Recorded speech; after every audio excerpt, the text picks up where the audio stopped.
Alam mo yung isang salita lang pero ang impact parang granadang sumabog? Yan daw ang nangyari sa isang pag-amin. Ngayon, hihimayin natin ang isang artikulo na sumusuri sa tinatawag nitong professional crisis ni dating DepEd Secretary Sara Duterte. Mula sa mga kontrobersyal na pondo hanggang sa kanyang pagbibitiw, tatalakayin natin yan. So, dito pala nagsimula ang lahat, sa isang pag-amin na inilarawan mismo ng source bilang isang live grenade. Isipin mo, yung tila simpleng pagbanggit lang sa paggamit ng confidential funds, yun pala ang magiging mitsa na magpapasiklab sa sunod-sunod na kontrobersya.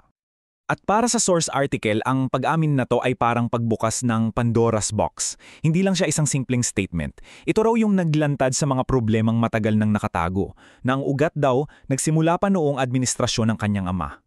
Okay, para maging malinaw ang daloy ng usapan natin, heto yung magiging gabay natin. Uumpisa natin sa pagsabog mismo ng issue. Tapos, titingnan natin yung sinasabing naratibo ng pagiging biktima.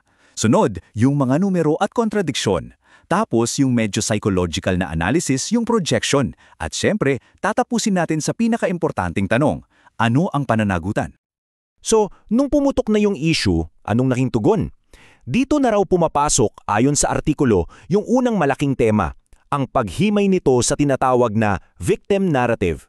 Isang stratehiyang pampulitika raw. At ito raw yung mga naging linya, yung parang script ayon sa source. Mga pahayag tulad ng inatake ako ng walang dahilan at wala akong kasalanan. Ang tingin ng artikulo dito, isa itong stratehiya para makuha ang simpatya ng tao at para ilihis ang atensyon mula sa totoong issue. At dito sa slide na to, malinaw na ipinapakita ng artikulo kung paano nito binabangga ang bawat pahayag. Halimbawa, sa claim na inatake siya dahil sa magandang performance, ang sagot ng source, self-inflicted crisis daw to. Sa prinsipyadong pagbibitiw, ang kontrapunto, paraan lang daw ito para makatakas sa mga eskandalo. At doon sa pag-aangkin na siya lang ang nagde-deliver, yun naman ang sinagot ng datos. Namuno raw siya sa isa sa pinakamababang ICT budget utilization sa kasaysayan. Okay, so tapos na tayo sa mga naratibo at salita. Ngayon, punta naman tayo sa sinasabi ng ebidensya.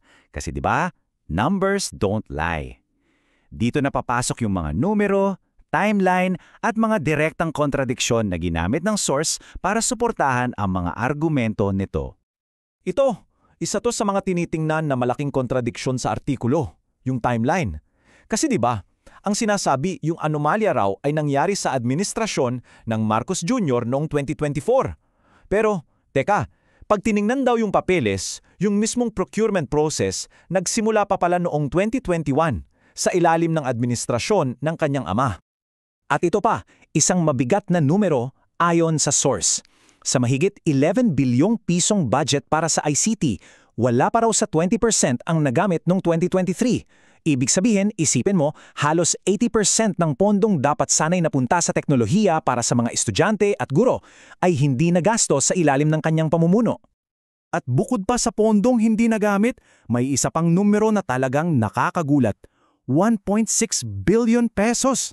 Yan daw ang posibleng nawala o nalugi ayon sa isang House Majority Leader na sinipis sa artikulo dahil sa isang rigged o nilutong bidding para sa mga laptops. Ang bigat nun. So, para mas maintindihan natin yung issue ng overpricing, tingnan natin itong comparison.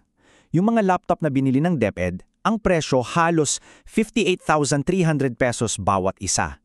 Pero ayon sa artikulo, kung titingnan mo yung market price nung panahong yon, nasa 22,000 to 25,000 pesos lang. So, mahigit doble yung presyo, di ba? At hindi lang daw ito basta sabi-sabi ha, kasi base sa artikulo, may mga opisyal na findings na mula sa Ombudsman at COA.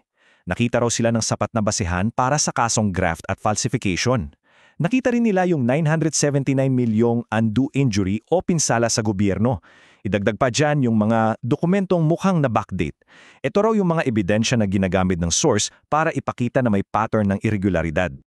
Okay, so matapos ilatag lahat ng datos at ebidensya, lumipat naman yung artikulo sa isang medyo psychological na analysis. Tinatalakay nito ang konsepto ng projection, yung ideya na minsan yung mga akusasyong ibinabato mo sa iba ay salamin pala ng sarili mo.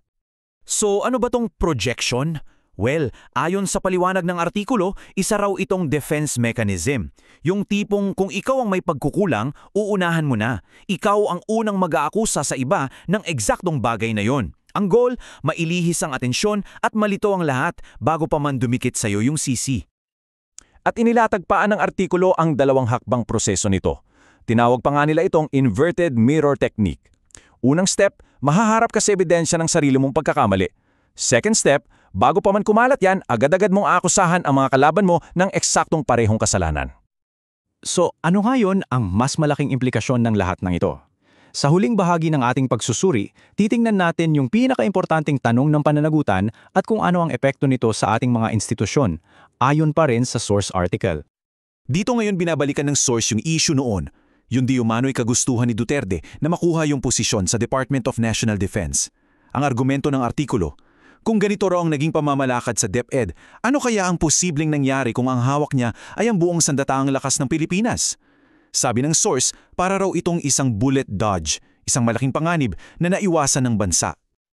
Kaya, paano na tayo uusad mula rito? Well, ayon sa artikulo, dalawa raw ang pwedeng gawin. Una, tapusin na ang political drama. Hayaan ang mga investigador sa Ombudsman at COA na gawin ang trabaho nila. Pangalawa, yung usapan, ibalik daw natin sa kung ano ang importante. Epektibong pamamahala, hindi yung mga personalidad. At dito tayo iniiwan ng artikulo sa isang mabigat na tanong. Ang lahat ba nito, itong kontrobersya na nagsimula sa isang pag-amin, hahantong ba sa tunay na pananagutan? O baka naman, isa lang itong maingay na headline sa isang tila walang katapusang political drama dito sa Pilipinas? Ang sagot daw dyan ay nakasalalay sa kung paano kikilos ang ating mga institusyon mula ngayon.